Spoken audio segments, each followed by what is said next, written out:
Hello, I'm Dr. Debbie. In this series, we've been talking about relationship dynamics and what they look like in terms of couple types using the prepare-enrich inventory. This is an excellent, user-friendly tool to help couples prepare for marriage or to improve the marriage they already have. In the first video, I described this online assessment, noting what I believe to be its greatest strength, its possible strength, and what I consider to be its greatest weakness. I became a certified facilitator in 2002 and began using it with couples as a clinical psychologist.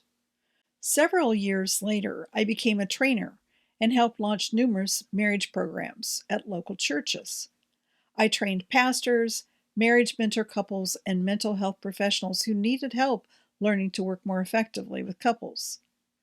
Although I closed my clinical practice in 2021 and no longer train facilitators, I currently use prepare-enrich in my couples coaching programs. It provides so much useful information, well beyond what I've shared so far.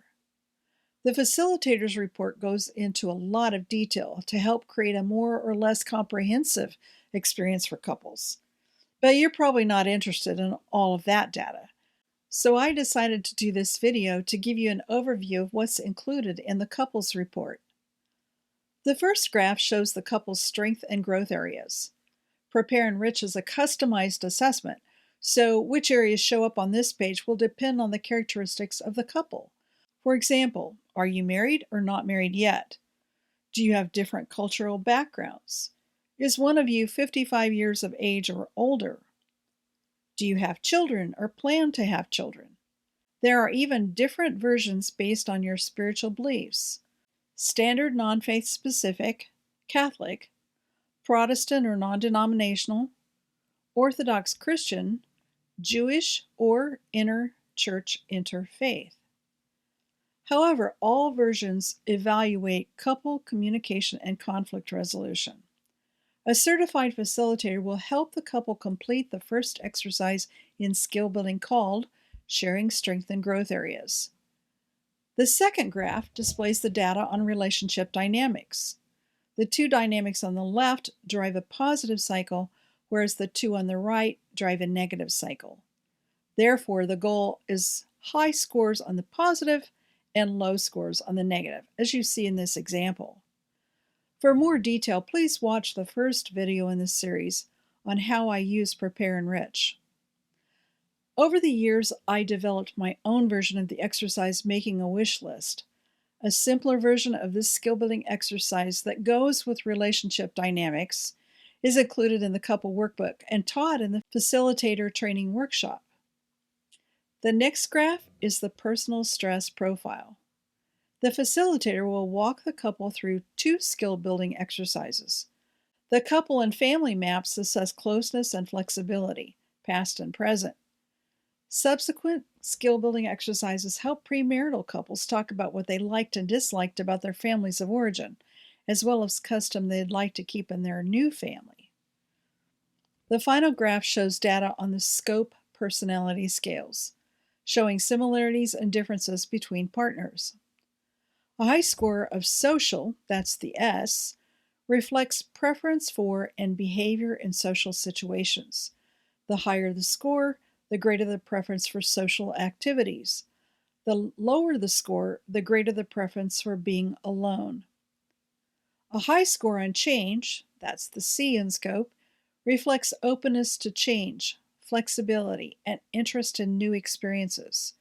The lower the score, the more one values stability and traditional approaches to life. A high score on organized, O, reflects how organized and persistent a person is in their daily life and work. It also reflects a persistence in pursuing goals. A lower score reflects a more free-spirited approach and indicates that being organized is not their highest priority. P is for pleasing. It reflects how considerate and cooperative one is in their interactions with others. A person with a high score tends to be trusting, friendly, and cooperative. They are optimistic about people and may be thought of as a pushover by some. They might have a hard time asking for what they want from their mate. At the other extreme, a low score suggests a tendency to be somewhat competitive, stubborn, or assertive.